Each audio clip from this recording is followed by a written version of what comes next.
Truth Plus Media. Hey y'all, Mike Sarraille with Truth and Tribe.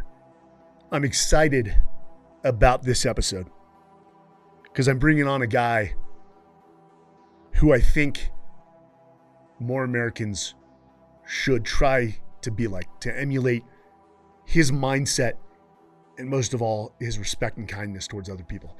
He is what I consider, and I think arguably most Americans would consider to be one of the most high-performing humans in our nation to date. And what's amazing about him is he is the most humble individual I have ever met or worked with. I first met Jonny Kim when he was a young man who just enlisted in the Navy, and we went through buds together.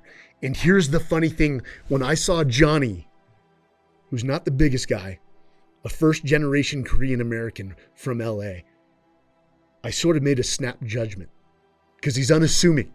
That's the best word to use. He was unassuming at the time. And I said, having been a prior recon Marine and Scout Sniper, that guy's never going to make it. Well, you fast forward 5 weeks from that point that I met Jonny. And as we finished Hell Week, or they say you secure from Hell Week on a Friday afternoon, and I'm looking down the line of the few guys that made it out of the 250 candidates, there stands Jonny Kim. Now, Jonny and I went on from SEAL training to report into SEAL Team 3. And Jonny went to 18 Delta School, which is one of the most high-speed medical schools in special operations. He became an 18 Delta medic, then went on to sniper school. Mind you, he hadn't even deployed by this point, and he's knocking out hard school after hard school as if it was easy. And then Jonny and I ended up in the same task unit at SEAL Team 3, known as Task Unit Bruiser. And we ended up in the Battle of Ramadi, one of the worst battles of the Iraq War, one of the most pivotal battles of the Iraq War. And I watched this guy on a day-to-day basis display selfless valor. In fact, I saw him run into the street with rounds pinging all around him in order to grab a wounded Iraqi soldier with no mind to his safety and to pull that Iraqi soldier to safety. Then, without being told, he started to render medical aid to that soldier. He was unsuccessful in saving him. But nonetheless, we couldn't get him to stop from chest compressions and CPR and dressing the wounds. I was impressed, utterly impressed by Jonny's performance on his first deployment. It's as if he had 5 deployments under his belt. And I also watched Jonny change as we lost Mark Lee and Mikey Mansour.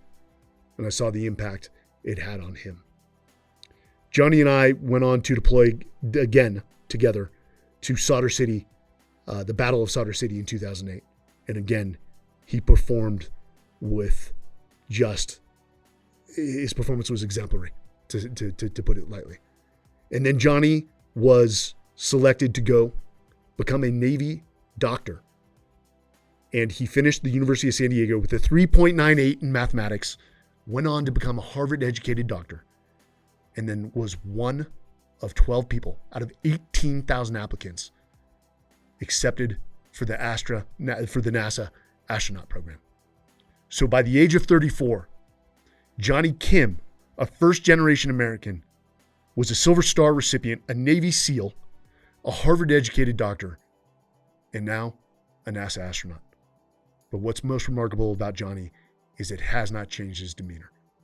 He's not arrogant. In fact, he's more humble, respectful, and kind than anyone I know. And as we get into this interview with Jonny, you'll see just what I mean. Well, Dr. Jonny Kim, welcome to the podcast. And as we say, prepare yourself for the hard truth. I assure you, this is not going to be as daunting as becoming a SEAL, a Harvard-educated doctor, or an astronaut.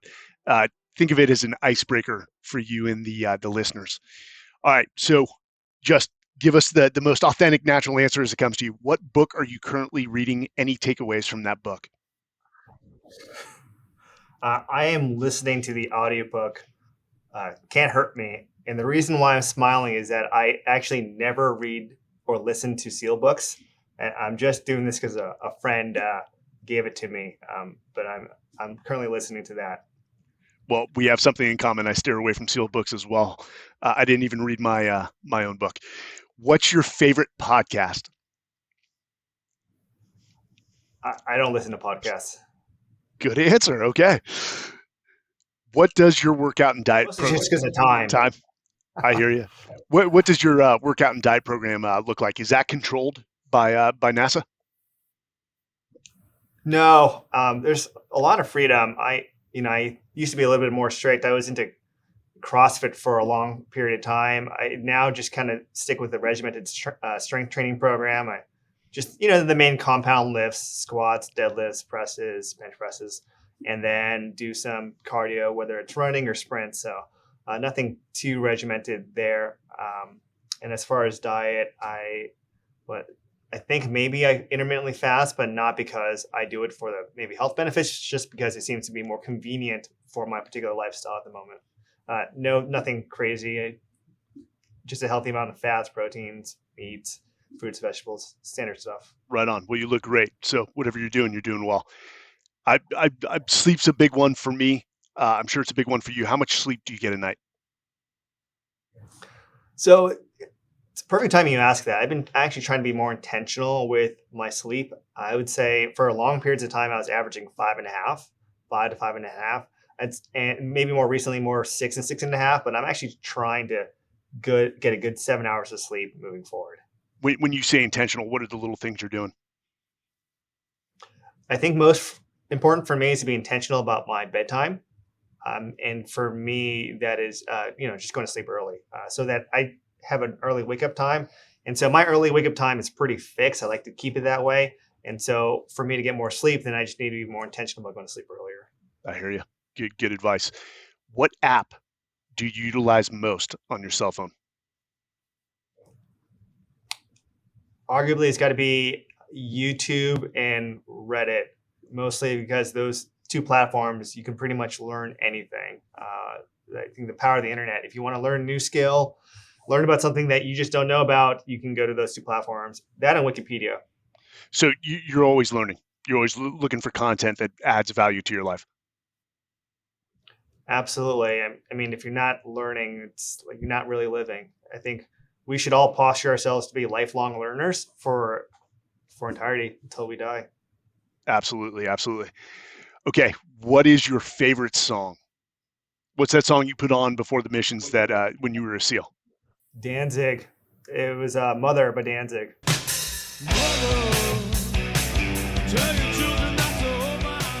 It was my song. I get jocked up, get the ammo, load up. That was my song, so I think I have to stick with that. Favorite movie? Gattaca. It's really nerdy, but that was a movie that I liked even before I became, like, decades before I even thought of being an astronaut. No kidding. I know what you're talking about. What is? Yeah, for those who don't, go ahead. Sorry, Mike. No. Please continue. I was going to give a one-liner because I don't think I have actually, most people I meet, even at NASA, have never even heard or watched the movie. The one-liner for that is just some poor soul who was born with inferior genetics. It's like a futuristic world where everything is based on genetics. And so this kid was born with inferior genetics, but has a dream of becoming an astronaut and going to the rings of Saturn. And basically, it's his life. The movie's about his life and the grit he has to go through to push past all of his so-called superiorly genetic colleagues. Well, Jonny, I've got to ask then, because one, genetically, you're not inferior by any means, but did you find a commonality in that movie, given that you were a first-generation American? I think that's probably why I like the movie so much, is that when I first watched it, I was 16 or 17 in science class. Mr. Gahn, actually my biology teacher, showed it to us. And there was something about it that I think I identified with even as a teenager, of just being the underdog. And I think I longed, identified with certain aspects of this character, who had huge aspirations, but was unfortunately born into a shell of a person where he was told, you're not allowed to do any things. You're not qualified to do any of these things because you don't have the genetics for it. And so he puts himself through excruciating training and procedures to fool everyone. And he ends up being better at the job than anyone else, despite what his genetics say he's limited to. So I think that idea of not having a glass ceiling has appealed to me even as a young teenager, and even to this day, it's been my favorite movie. Well, I have no doubt the sales of that movie shortly after this comes out are going to skyrocket. Okay, Dr. Jonny Kim's biggest pet peeves. What drives you up a wall? I really am negatively affected by disingenuous people, or when I see good people being manipulated. I think that strikes a nerve for me.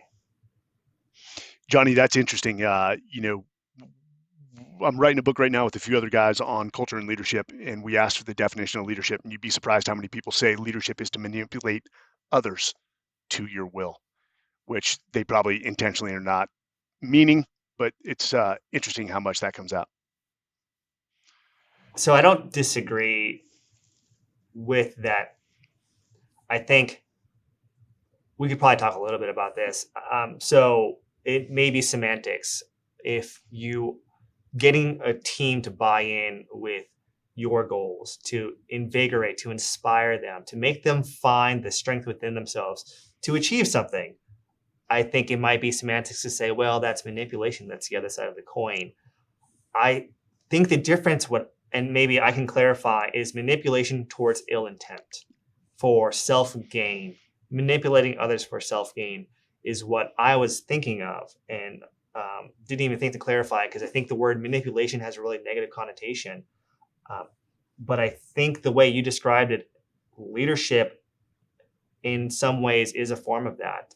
But I think maybe naturally I don't think of it that way, because it is moving in a direction that's for the better good. I love how you define that. Yes, manipulation for self-purpose or for self-desires. But, I usually like to default to the word inspire, to inspire others to action, to inspire others to buy in. In that vein, who's the most influential mentor that you've ever had? No, I've had a lot of flawed mentors, but the key word is influential, and someone that for me, means someone that I've learned a lot from. And so, I would be remiss if I didn't say it was some of the commanders I had in the SEAL teams. And the one that comes to the top of my head, of course, is Jocko. Amazing. And who would be the best leader you ever worked for?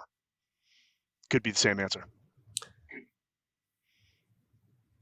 It's not the same answer for me, because every leader I've worked for has had flaws, every one of them.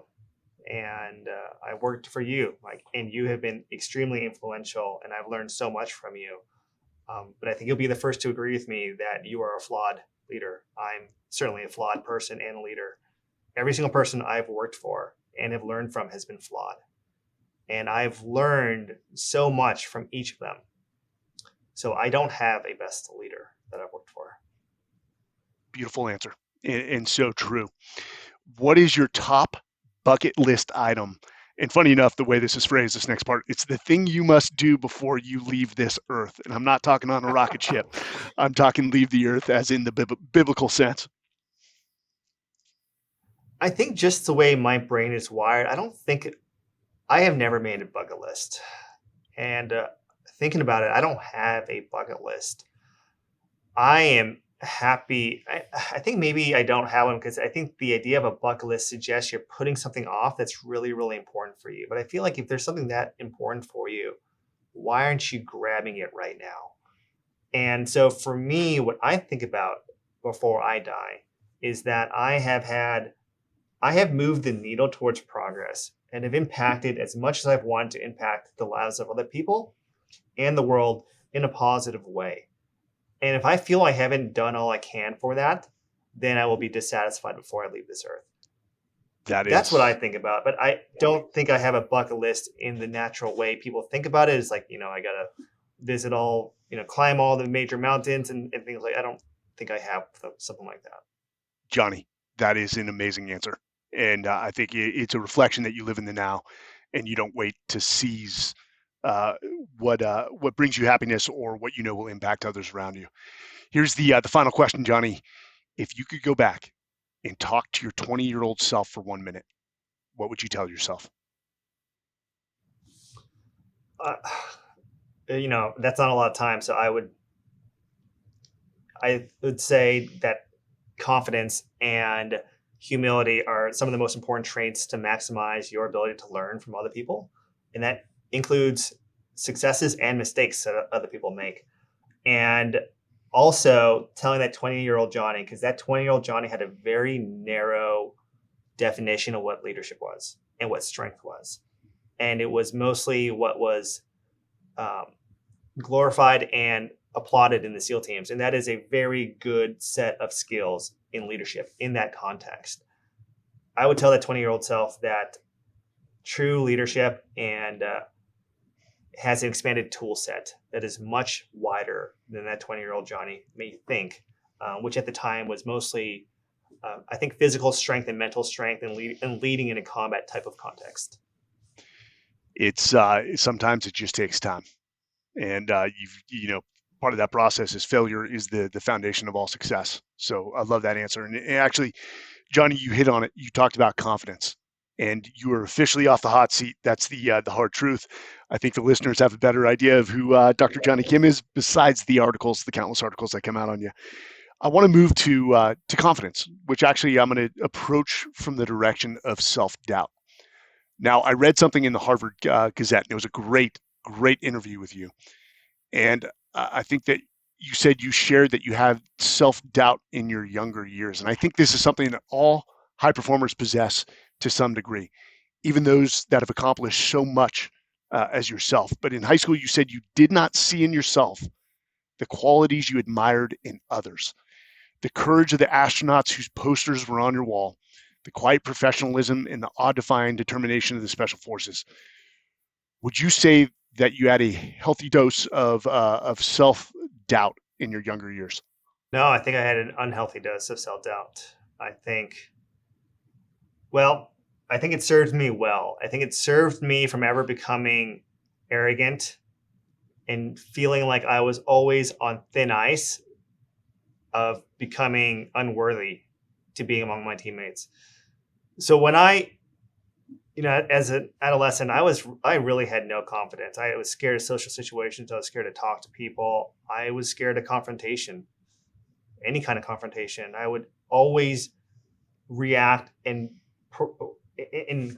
take actions to avoid confrontations, even if it was at the cost of myself, either from a social situation or if I had to do extra work. Like little things like, hey, maybe you're on a school project in high school and one person is not, maybe you're doing most of the majority of the work, but you're unwilling to speak up because you just want to avoid confrontation. So you're just willing to do it. That was the kind of kid I was. And I wanted to be a SEAL more than anything. And for me and Buds, I cared so much about what my teammates and my boat crew thought more than the instructors because I wanted to belong. And I wanted to be worthy to be in their presence because I felt that I was honored. I was the lucky one to be even given a chance to be in their presence. And passing Buds, there were these incremental stages of gaining more confidence and realizing, hey, maybe the person that I thought I was, this weak, scared individual, is not as weak as timid as I thought I was. But always having that sense of self-doubt, even in the SEAL teams, where I felt that I had to perform to earn my keep in the platoon. And I felt maybe that I had to perform even more than others to keep, because I wasn't the strongest guy. I'm not the biggest guy. When you think of a Navy SEAL, you certainly probably don't think of someone of my stature. But a lot of those things played into my confidence, and that kind of kept me on edge of always feeling like I had to perform. And so I think it served me well, but I don't think it was what I would say healthy level of confidence. I think I had probably an unhealthy level. And that followed me even outside the teams into other occupations when I was going to school, grad school, medical school. But I think it eventually became maybe more of a healthy level of self-doubt. But I would say that now I've evolved it to be a rather healthy level of doubt. I don't even know if doubt is the right word for it. I think maybe healthy level of confidence in knowing that I'm fallible and I'm going to make mistakes. But if I own them, if I'm accountable, I'm going in the right direction. And so I think I have more grace for myself. You're listening to Truth and Tribe. We'll be right back. Part of being an everyday warrior is knowing who you are to the world, but more importantly, who you are to yourself. This is Mike Sarraille, host of Truth and Tribe, and my years of experience and what I like to say my Austin roots, even though I am from California, have taught me who I am and what I like. What do I like? I love skydiving. I love my family and friends. I love my dogs Bane and Dash, and I love a good pair of boots. Skydiving and a good dog are easy. Finding a good pair of boots, now that's a completely different story. But I can happily report I have found my forever pair with Tecovas. Tecovas believes that a good pair of boots won't just make you look a little taller, they'll make you feel a little taller too. And walking tall and feeling taller is part of the everyday warrior mentality, which I live by and I hope you will too. Tradition, quality, comfort, and confidence. That's what Tecovas stands for. And it's what we here at Truth and Tribe strive for as well, and that's why we're proud to have them as a sponsor for the show. I'm wearing my Tecovas boots right now, and you'll be hard-pressed to find me without them. Tecovas makes Western goods for all the places you go where you need to feel as confident and comfortable as possible. Go to tecovas.com for more, and Tecovas is proud to offer a 10% discount to active duty military retirees, and veterans. To verify eligibility for this discount, Tecovas partners with ID.me. Details can be found at checkout. Tradition, quality, comfort, and confidence. Tecovas. Walk taller. To be an everyday warrior is to help make lives better. This is Mike Sarraille, retired Navy SEAL, business leader, author, and host of Truth and Tribe. One of the sponsors of Truth and Tribe is Corvus Janitorial, one of the premier office cleaning businesses in the U.S. Corvus is a great company that helps people set up their own office cleaning companies. Corvus has been around since 2004 and provides full-service commercial cleaning around the country. Now more than ever, this is a terrific business area to be in. Corvus creates safe, sanitized, healthy office environments. And many people think owning a business is impossible.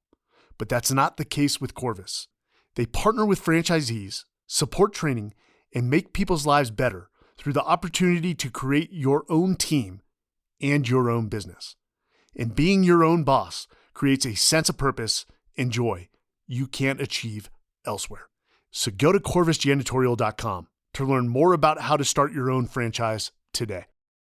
So having gone through SEAL training with you and having watched you go to Iraq 2 times in the Battle of Ramadi in 2006 and again the Battle of Sadr City in 2008, did going to war help erode at that sense of self-doubt? Or as you say, did it help regulate it?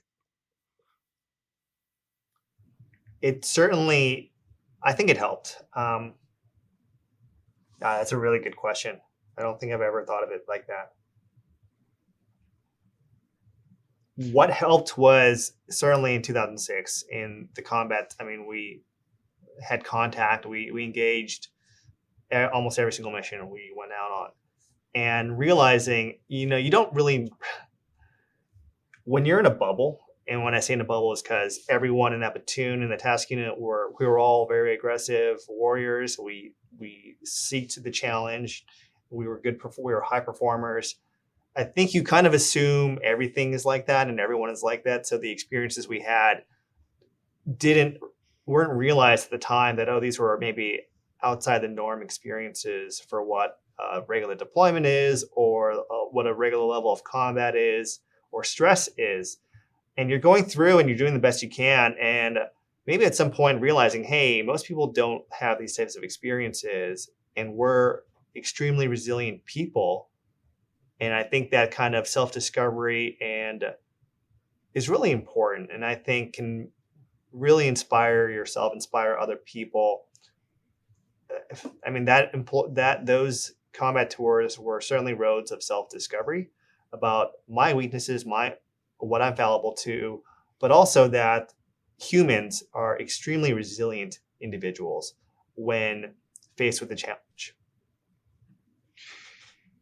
In that same article, you talked about something that, again, I know I still struggle with. You talked about comparison, people comparing themselves to other, which we do at a greater rate with social media. And you talked about how comparison is the thief of happiness.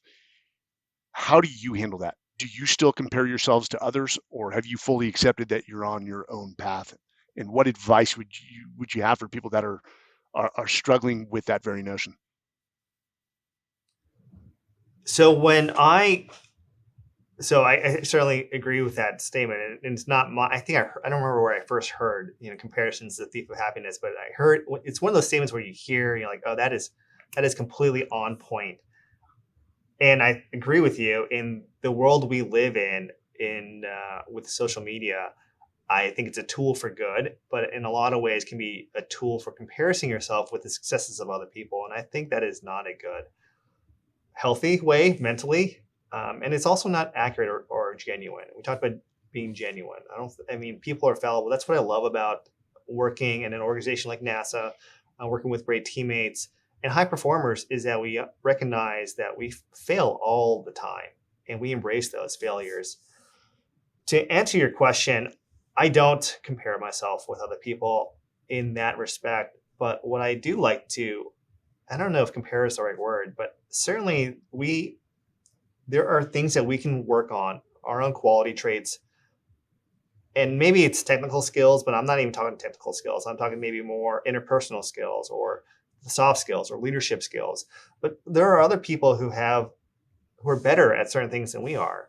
And so learning from them, watching them, understanding them, learning and talking to them, I think that is in a way comparing yourself to other people. And I find myself to do that frequently in a lot of things, and that's what we talked about, having had leaders and mentors previously that have all been flawed, but they've all had great strengths in certain things, and being able to compare yourself and how you might be able to incorporate that into your own being so that you can make the best genuine version of yourself. And I find myself doing that a lot, but it's not comparing, oh, this person has this or this person is in position of this, I wish I had that. I think that is kind of that can be unsustainable and unhappy. I think I call that modeling.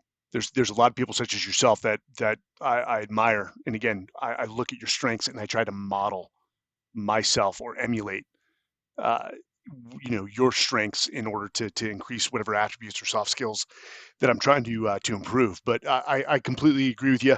From a standpoint, and I know you've talked about this in the past, is that you want your kids to understand they're on their own path. Because I know if I was the son of Dr. Jonny Kim, I would have some very high hurdles to meet uh, to emulate what he did in life. What do you say to your kids in terms of following their own path and seeking happiness, whatever that means to them? And I say frequently to my 10-year-old, I intentionally actually never told my children what I did for a while.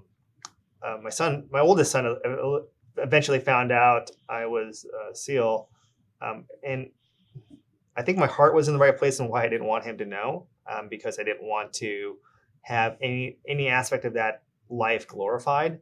But I think in doing so, I maybe just made it worse or had the actually counter effect.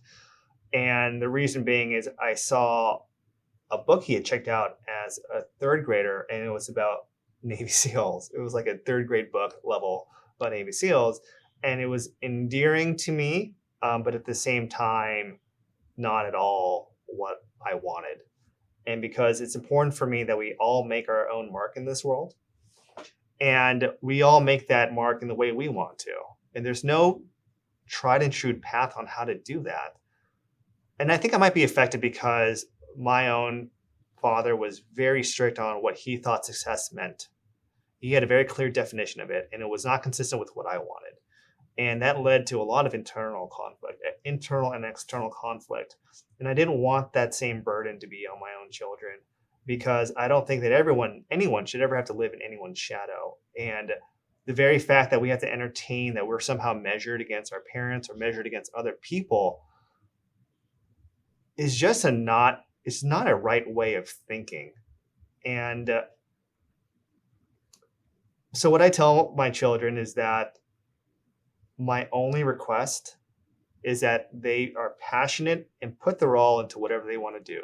But I care not what it is. If it's military, if they want to go into business, be an artist, I don't care. Beautiful.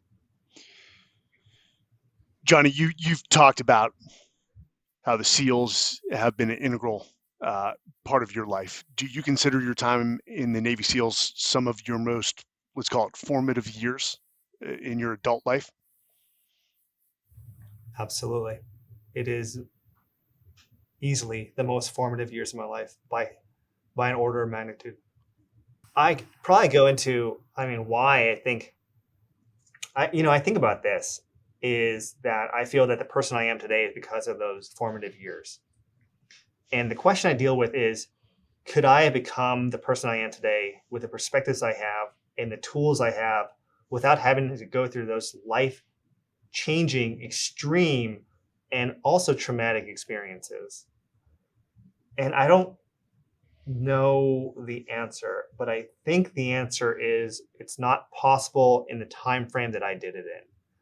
And I think it's because when you go through such extreme circumstances, such extreme experiences that test your very being, that test your resiliency, that test your grit, that make you scared for your own life and the life of other people, those are extreme human emotions, like the most extreme. And it's like it compresses all of life's lessons into, like time compresses them in a way that's digestible for you to live the rest of your life. And so to answer your question, absolutely, those are the most formative years of my life. I think they will serve me for the rest of my life as the most formative lessons I will ever have learned about humanity, about leadership, about sacrifice. And I can't think of another way to have learned those same lessons, especially in that time frame. Now, are you speaking holistically of your entire time in the SEAL teams, or what was more impactful, the actual SEAL training or your time at war? What do you think had without a doubt, it was the war. When we progress through life, we have benchmarks of what we think we're capable of or our experiences. And so that bar gets raised every time you pass that threshold. And every time you raise that bar, you get a new high. You think that that's it, or maybe there's nothing more extreme or more you can learn until you hit that next high. And then you realized at your previous benchmark, like, oh, wow, that was actually not that high to begin with. And I would say probably in Hell Week, right? So, going through Hell Week, you're tested. You're up 5.5 days. It sucks. It's really a lot of suffering. And you think, wow, I can do anything. Maybe there's a little bit of hubris there. Like, oh, I've gone through the most toughest training. I can do anything in this world. And then you realize it's that hard because combat experiences, wartime experiences, those human experiences are that much more difficult and worse. And so the closest thing you can get to that is to make training very, very difficult. But it's a drop in the bucket of what the real war was. And so, I think up until training, I thought that was certainly a lot of development as a leader, as a follower, as a teammate. But paled in comparison to the lessons I learned overseas. Let's go back to Hell Week. Because again, when you went on Jocko Podcast 221, I teared up. You talked about your childhood and time previous to the SEAL teams for about an hour with Jocko. And I remember reaching out to a good friend of ours who we won't mention his name. And I said, hey, did you know this about Jonny? And you had internalized it. And I actually felt like a bad friend for not knowing your full story. Now, in an interview, you mentioned that during Hell Week, you had a moment where you thought you were going to give up and say, hey, I quit. But having been in Hell Week with you, I never saw that in you whatsoever. Do you remember what moment that was?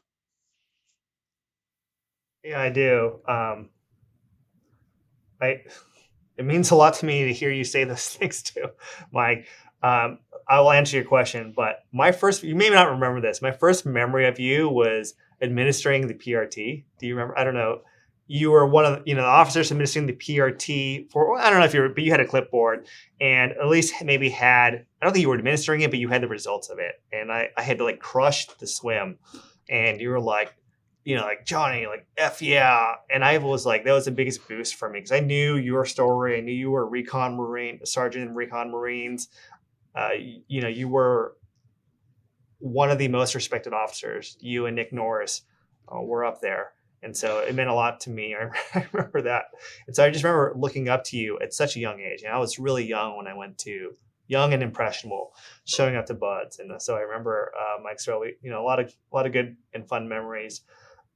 And you performed really well in Hell Week. I really felt like Hell Week was for me to prove my value to my teammates because I don't think, and I know I wasn't a top performer. I was middle of the pack, middle to slower pack runner. My O course wasn't super great. My under the log, I felt mediocre, but I just knew that I could give heart. It's like that movie Rudy, just Rudy wasn't born into maybe the most athletic body, but he had heart more than anything. And I really felt that if I could show how much sacrifice I'm willing to put in, I will be loved and accepted by my teammates.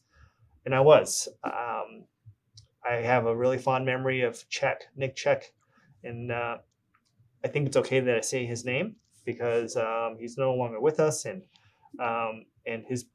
Steve is his best friend who was also in our boat crew, and I really wanted their approval, and he gave me that, and he told me that I belonged there, and it meant a lot to me. Love you, Chuck, wherever you are. So going back, the moment that I was at my weakest, certainly during Buds, was remember how they get that 2-hour nap in that warm cot? And then they wake you up by whispering in your ear to go hit the surf, and it completely disarms your ability to ramp a fight or flight response. And so that was, I think, ingenious on the instructor's part. But had none of the adrenaline running and just got into that really cold water. And that was certainly my weakest moment because just woken up and you're completely disarmed, which I think is just awesome, right? It's just that feeling weak and having your teammates. I mean, no other place you'd rather be, but certainly was a moment of weakness for me. And I don't think I was imagine myself getting up, but I was like, man, I really, really, this is hard for me. You use the word disarm. I would use for me was disorientating. And since you have a medical background, you probably understand this, but I never asked you because you get another opportunity to sleep later in Hell Week. I remember I chose not to sleep. The only way in sort of non-medical terms that I can explain it is you don't go into REM. So that 2 hours they give you is not helpful. It actually made me feel worse. I don't know if you felt the same way. I actually have a memory of you being up, talking to the instructors. Was it? I don't want to say his name, but one of the. I felt it was one of our instructors you were certainly talking to. Yeah, it's funny. I hadn't thought of that until you said it. That was pretty smart of you because I don't think that 2 hours, that 2 hour nap helped at all. I think, like you said, I think it just maybe made things worse. I think it's just because I don't know if you had this experience, but when they secured Hell Week, I felt that all of the trauma to our bodies caught up because the brain subconsciously said, "I am done. The bar, you have the body. Like the body's yours again." And it just started breaking apart, like where you had just run at full speed with boats over your head from the demo pits, and now you couldn't walk over the berm without limping. I mean, I remember that it was immediate, and so certainly I can see those 2 hours not being that helpful. It was, I could not be more proud of our class. And for the listeners, Nick Check was killed on a hostage rescue. He was awarded the Navy Cross, and I actually was a part of that mission as the IRF commander, and watched him just leave the rest of his team in the dirt to be the number one man through the door, and just chose to go down the wrong wall. But that's a testament to Nick. And then thank you for putting me in the same sentence as Nick Norris. You two are cut from the same cloth. I've never met men that are more successful, stand out from their peers, yet remain humble and more compassionate and empathetic of their fellow humans. I'm honored. Well, one I would say, yeah, I feel like Nick Norris and I don't belong in the same sentence. But Mike, I didn't know that. I didn't know that you were with Nick. Yeah, I'm sure we could talk offline. Yeah, I was not on the ground, but we were in the we were prepared to support. Jonny, you're talking a lot about, again, the title of this podcast is Truth Plus Tribe, and tribe means everything to me. I've often found, and I'd love to get your input on this, I've often found that I've learned more from the SEALs to my left and in my right, peers. You and I were peers, than the traditional higher up mentors that you usually have. It goes along with the proverb, iron sharpens iron, so as one man sharpens another. Do you feel you learn more from your peers in the SEAL teams, or do you learn more from your traditional mentors? Absolutely from my peers. I certainly. So I think I learned well, certainly my peers at the same level, and then one level removed from that. So at the OIC level of the platoon, the AOIC. And so that's why I was thinking when you were saying influential mentor, because Jocko was 2 levels removed from me, right? So he was Leif and then Jocko. The reason why I did say his name, though, is because I find that a lot of the way that I conduct myself and behave myself in interpersonal relationships and in leadership and followership is indirectly attributed, or not indirectly, but I think indirectly attributed by him through some of the commanders that I worked for. And so I see elements of that. But again, I think we make the best versions of ourselves when we take in those best elements of our leaders and the people we work with into our own being to make that us, to make that you, because you got to do you at the end. But yeah, to answer your question, I've learned so much more from my own peers and their own struggles and failures, really, in life in general. Now, have you found that same peer-to-peer mentorship at NASA to the same degree more? What does that look like within those walls? I think it is similar. Certainly when we were a class, so when we first showed up, we had 2 years of initial astronaut training. And like a class that's going through a military training, we did a lot of things together. I think learning from each other was really, really important. There is also some top-down learning from there, but it wasn't as apparent when I first showed up. And when I eventually get assigned, I think I will be back in that kind of relationship. But NASA is interesting. It's probably really similar to the structure of a special operations team. There's a lot of peer-led leadership here. And I think in a lot of ways, that is a lot more difficult than your typical chain of command type of spelled out leadership. And the reason why peer leadership is so important and I think more difficult is because you need to be able to read the room, so to speak, be able to have that emotional social intelligence to flex on when to act as a leader and when to act as a peer and to scale those skills back. That I think is pretty tricky. But the people I work with here at NASA, not just astronauts, people on the ground that are flight controllers, do that immensely well. Johnny, you bring that up. It's pretty interesting. Two individuals that have been influential on my development as a leader, and I'm writing a book with them. Brian Decker, former Special Forces officer, who's now the director of player development for the Indianapolis Colts, and then Rich Deviney, a former SEAL commander, author of the Attributes. They both observe that if you walk up on a special operations team, the general public thinks that you'd see a Jocko yelling orders, and it's clearly, he's the leader of the organization. But what they found, bringing psychologists in, is the psychologist couldn't identify who the clear leader was. And as Rich Deviney explains it, there's this almost alpha swapping, as you said, that a peer steps up and leads maybe because they have more corporate knowledge in that arena or they have a higher technical skill. But the second that is done, somebody else steps up again because they're better at that task. And they do it without having to formally say, hey, Johnny, you're leading right now, I'm following. And then, again, formally declaring when that's over and when you're following me. But interesting observation. And I know in past interviews, you've said that the SEALs became the foundation of what teamwork should look like in life. I'm interested, and there's no negative answer here one way or the other. Some people identify as individuals, and that's okay. I think, pilots, fighter pilots identify more as an individual than they do as a team player. And maybe I'm painting them in a negative light. And others paint themselves as team players. Where does Jonny Kim fall in on that spectrum? Do you identify as a team player more so than an individual? I mean, so absolutely. So to answer your question, I absolutely identify myself more as a team player. I mean, we're always better than the summation of our parts.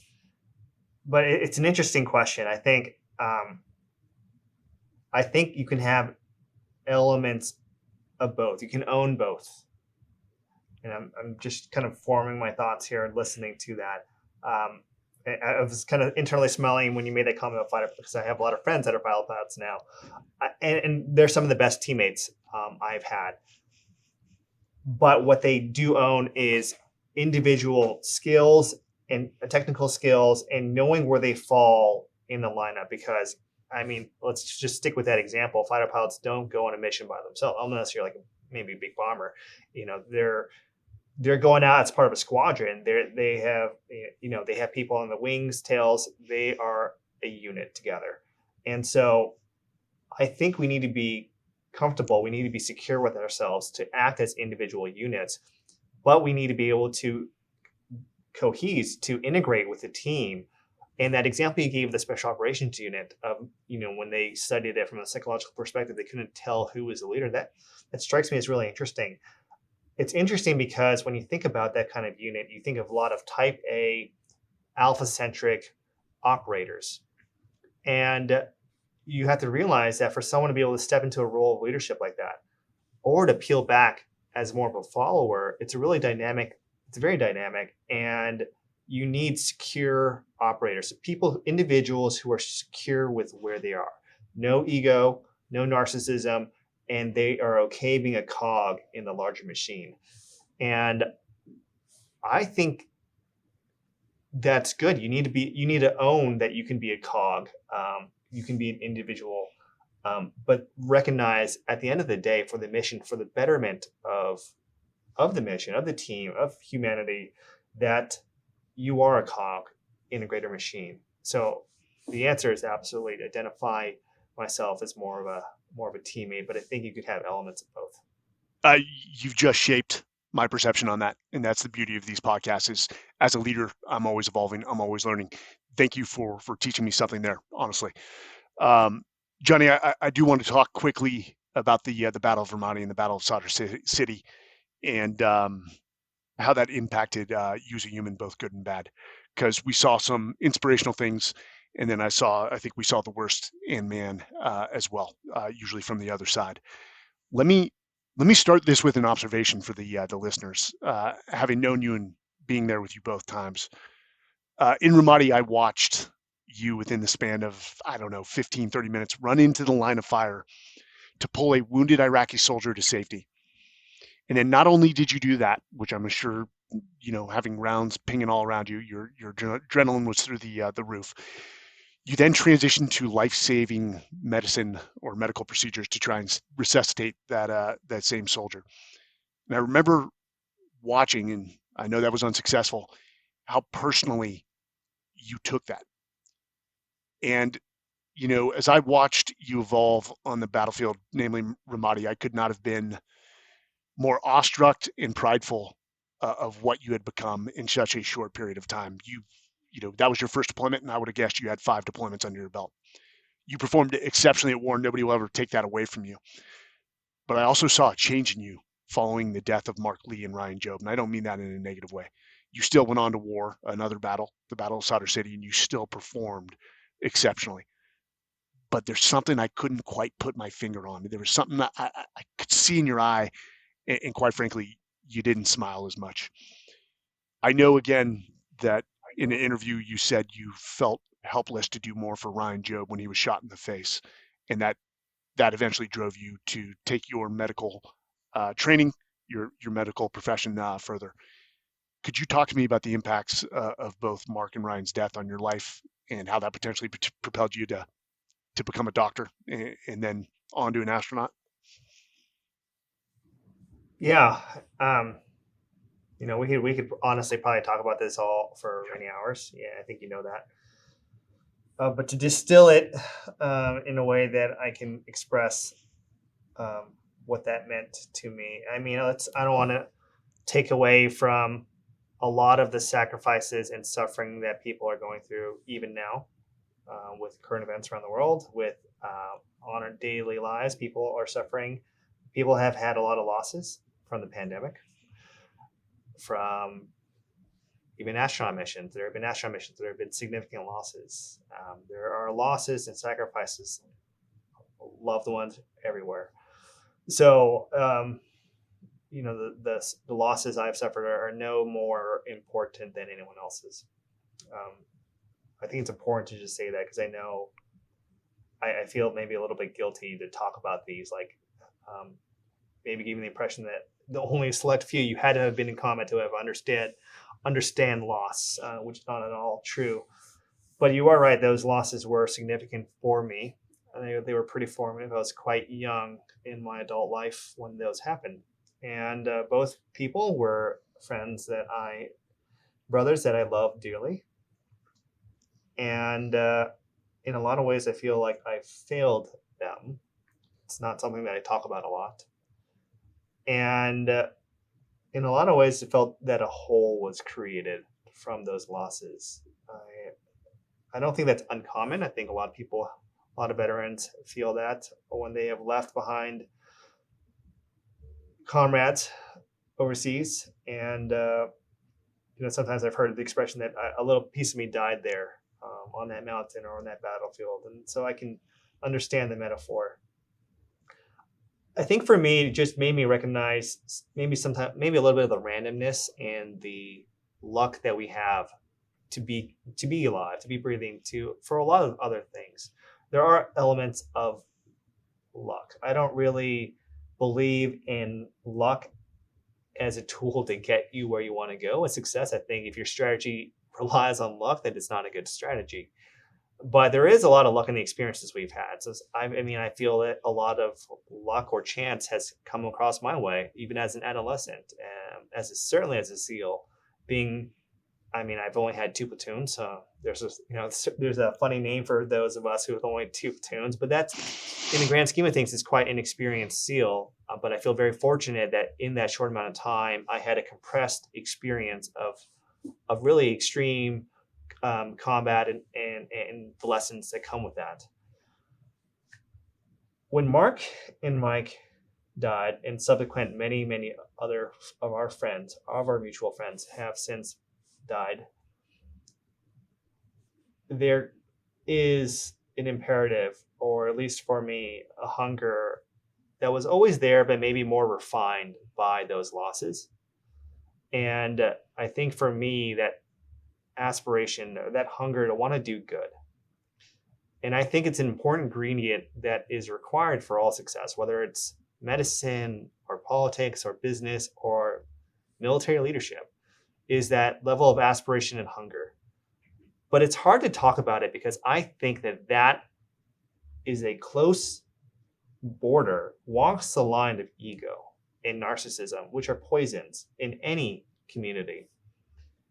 But if you don't have that hunger, that motivation, that deep-seated desire to succeed, it makes it hard to be super successful, to be super impactful in the way you want.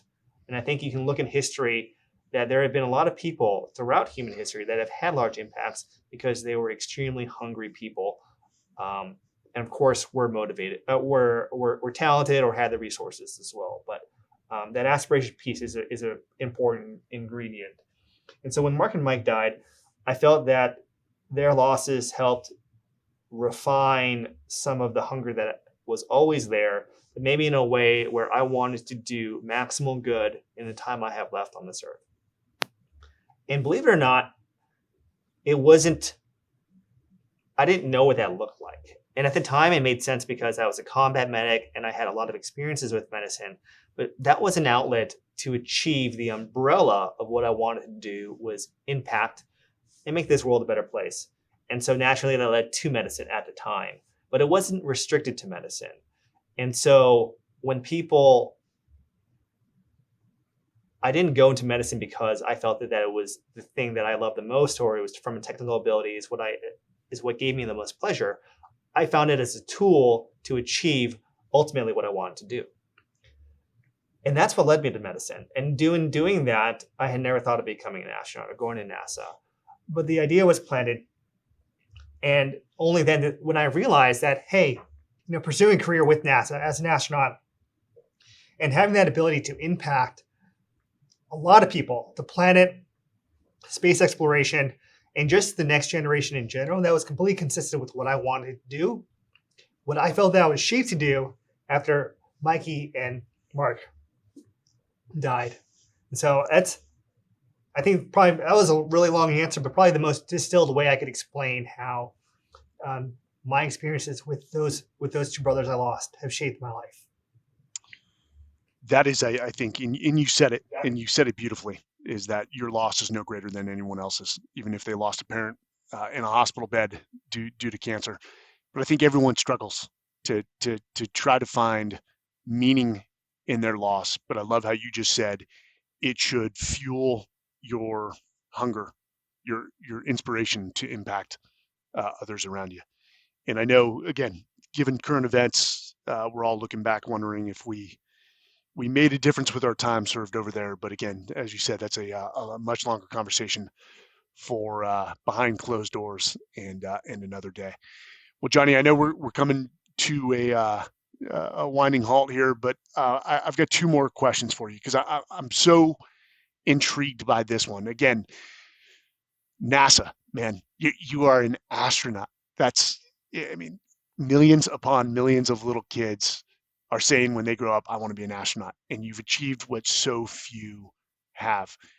You've achieved so much. I brag to everyone I know about my buddy, Jonny Kim, the astronaut. And there are millions upon millions of kids, not only in the US, but every country around that want to become astronauts. Again, you've achieved what so few ever will in life. But I'm interested, knowing you, to get your answer to this question. Do you consider NASA to be the defining moment in your life? So before I answer, I guess the short answer is no, but I'd like to expound upon that. For one, I think that you brag about me I think it's humbling, Mike, because I think you should know how much I've learned and have looked up to you for many years and still continue to do. I have a problem when we measure the importance of our lives by the careers we've had. I have a problem with that for many reasons. Because I'm super passionate about what I do for NASA, but let's not forget I am lucky. I am a blessed ambassador for what I get to do.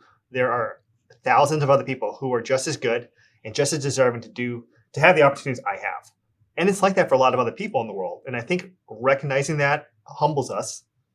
It keeps things in a proper and safe perspective. The reason why it's hard for me to answer that question is because it suggests that um, we are measured by what we do in our lives, by the occupations we have. Where in reality, we should be measured by the impact we have, the intensity impacts we have on other people.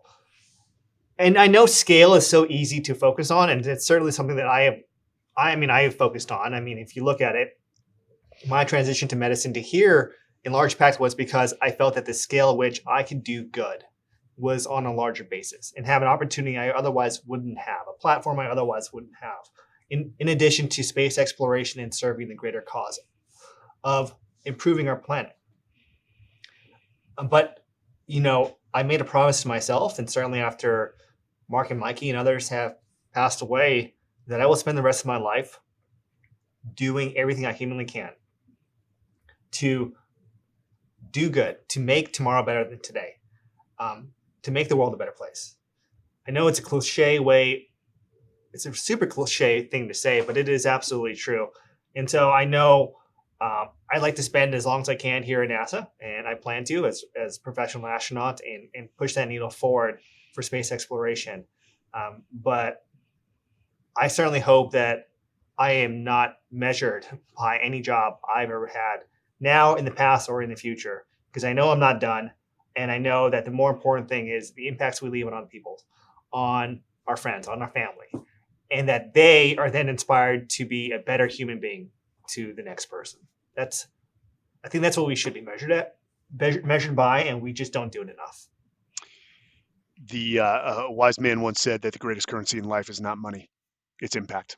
And Jonny, you at no point in your life should ever have to question that you've driven impact in the name of Mark, Mikey, and Ryan, and you continue to do so, and you will continue to do so.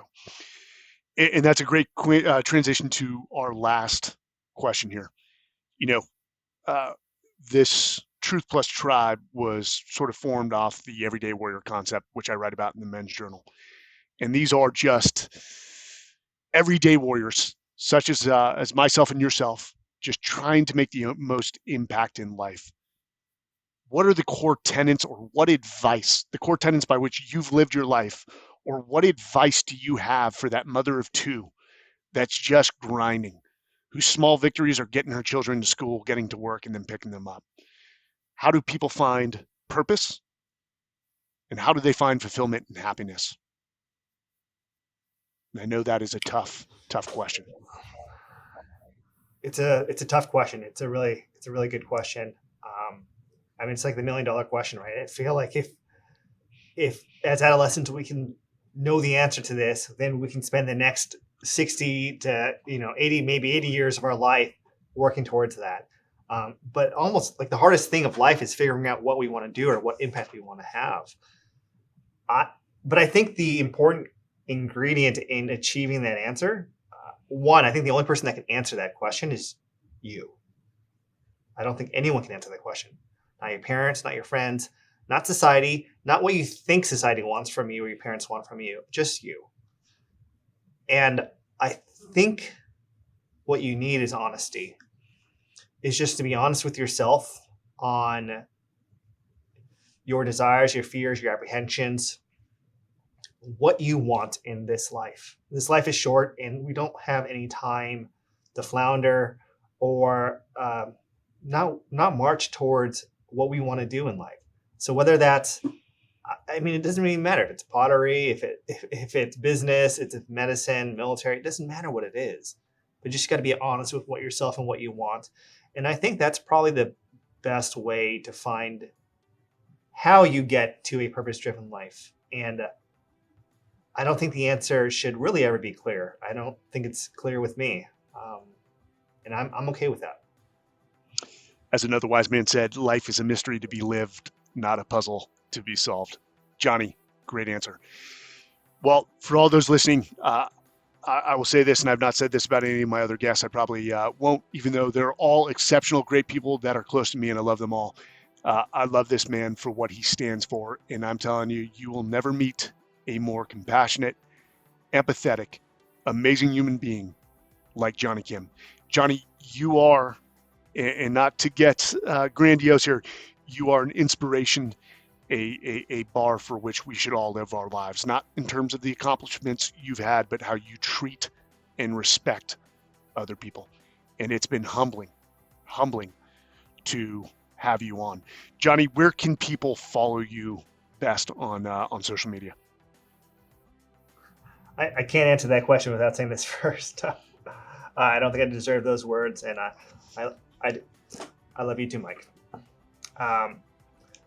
To answer your question, I don't post as much as I should, just because it's time consuming. But Jonny Kim, I think if you just Google me, Jonny Kim, I think you might be able to find on Twitter. And I think it's a great platform where I get to opportunity to share all the great things we do here at NASA and all the teamwork that goes on.